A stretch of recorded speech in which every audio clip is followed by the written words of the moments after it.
بسم اللہ الرحمن الرحیم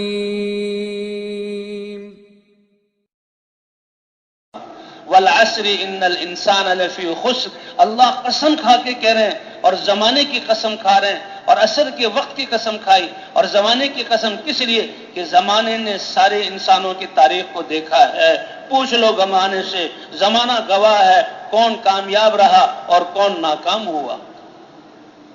کثرت میں نوح علیہ السلام کی قوم تھی اور نوح علیہ السلام کے ماننے والے 80 سے کچھ زیادہ تھے. تو بتاؤ کون کامیاب ہوا اور کون ناکام ہوا.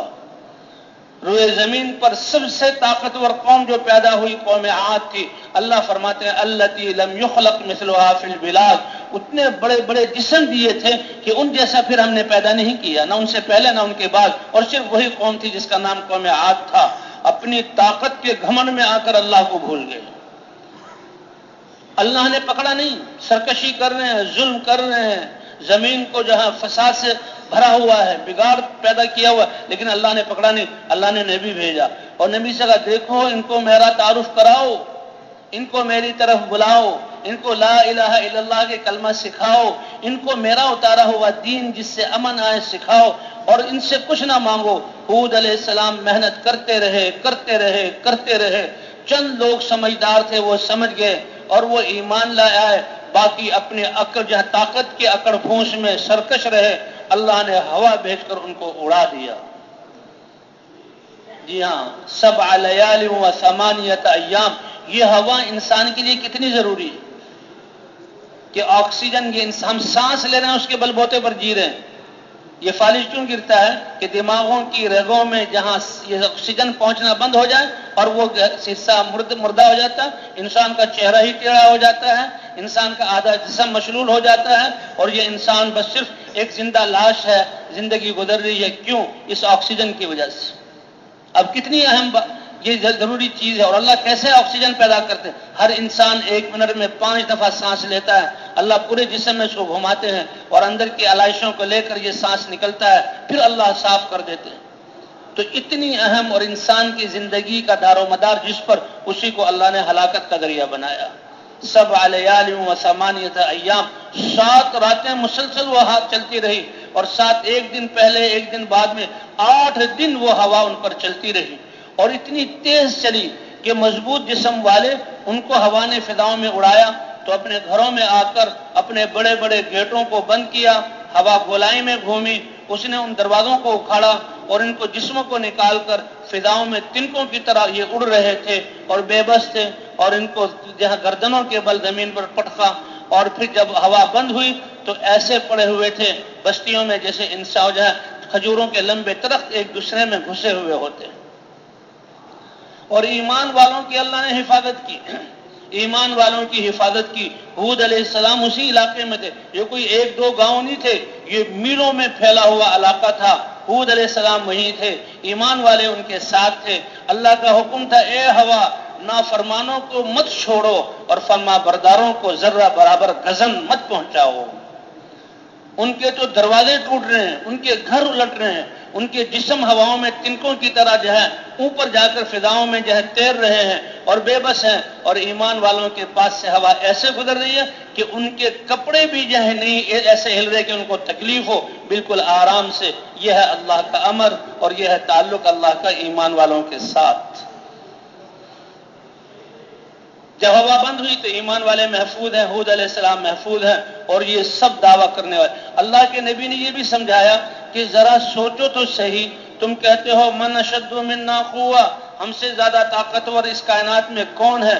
تو کیا تمہاری عقل تمہیں یہ نہیں بتاتی جس اللہ نے تمہیں بنا کر یہ کمال والا جسم عطا فرمایا ہے، کیا تمہاری عقل یہ نہیں کہتی کہ وہ تم سے زیادہ طاقتور ہے؟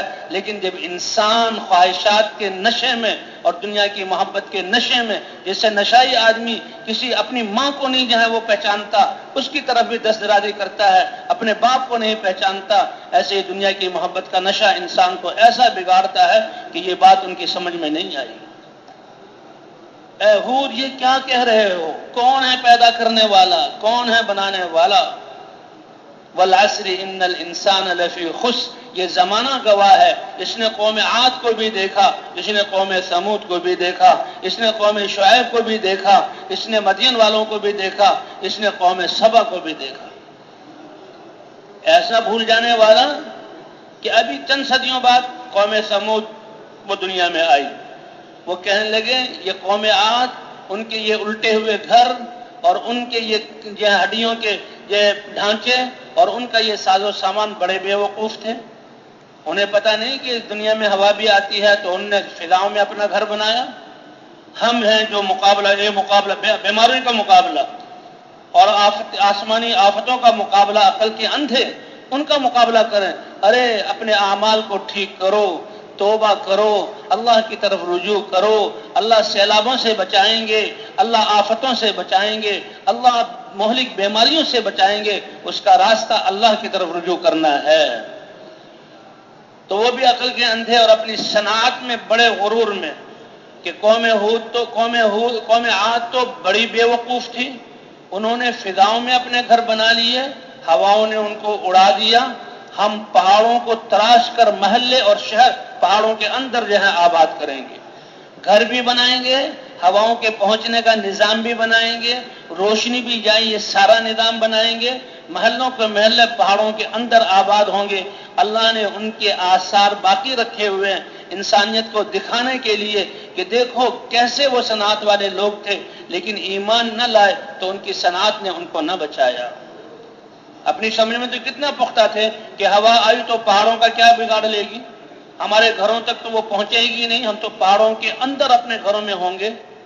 اللہ کے نافرمان، اللہ نے ان کو ہلاک نہیں کیا، یہ میرے بندے ہیں، یہ اپنی طاقت کے گھمنڈ میں غفلت میں پڑ گئے ہیں، نشے میں پڑ گئے ہیں، میں نے ان کو معاف کرنا ہے۔ اللہ نے صالح علیہ السلام کو بھیجا، اے میری قوم اعبد اللہ، اللہ کی عبادت کرو، وہی تمہارا خالق اور مالک ہے، رزاق ہے، اسی نے تمہیں بنایا ہے، اسی نے یہ سمجھ دی ہے، اسی نے تمہیں یہ مواقع دیے ہیں کہ تم نے دنیا میں ایک کارنامہ انجام دیا، اگر اس پر ایمان لے آؤ تو فلاح کو پا جاؤ گے۔ اے صالح تمہاری بات سمجھ میں نہیں آتی، کہاں ہے اللہ، کہاں ہے یہ چیزیں، اس کی قدرت، یہ تو ہم نے اپنے ہاتھوں سے کیا، تراش تراش کر یہ شہر آباد کیے ہیں، یہ ہمارے ہنر کا کارنامہ ہے، ہمارے فن کا کارنامہ ہے، جس سے آج دنیا دعویٰ کر رہی ہے کہ ہم فضاؤں کو چیر کر کہاں کہاں تک پہنچ گئے، لیکن یہ اللہ کی ڈھیل ہے، اللہ نے یہ ساری چیزیں دی۔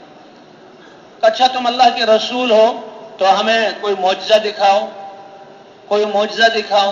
اللہ نبیوں کو بھیجتے ہیں اور خود اللہ اپنی علم اور حکمت سے معجزہ دیتے ہیں، لیکن انسانوں کا زبردستی معجزہ مانگنا، کیونکہ وہ پتھر پھوڑ تھے، پتھروں کا کام کرنے والے تھے، پتھروں کو تراشنے والے تھے، اللہ نے معجزہ بھی ایسے ہی دیا کہ ایک بڑا پہاڑ، چٹان کی صورت میں ایک پہاڑ تھا، کا معجزہ دکھاؤ، تو وہ پہاڑ ہلا اور اس میں تھر تھری پیدا ہوئی اور اس کے بیچ سے ایک اونٹنی، 10 ماہ کی گابھن اونٹنی سامنے آ گئی کہ دیکھو تم نے تو صرف گھر بنائے ہیں، یہ تو انسان کر سکتا ہے، اور میرا اللہ اتنی قدرت والا ہے کہ اس پتھر سے ایک جاندار اونٹنی جو 10 ماہ کی گابھن ہو وہ، اور اس نے آتے ہی بچہ دیا، اور بڑی اونٹنی تھی، کہا دیکھو یہ اللہ کی نشانی ہے، یہ اللہ کی نشانی ہے۔